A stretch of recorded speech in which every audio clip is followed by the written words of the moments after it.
This is a Wilson's bird of paradise. He's brightly coloured, but about the size of a sparrow.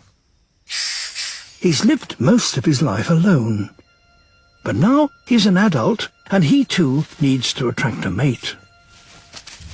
First, he tidies things up. His stage is set, and now he must hope a female hears his call. He can wait here for weeks on end. At last, a female. Time to take up position. She will judge him by the brightness of his feathers. But for the female to see him at his best, he needs her to perch directly above his stage, under the light.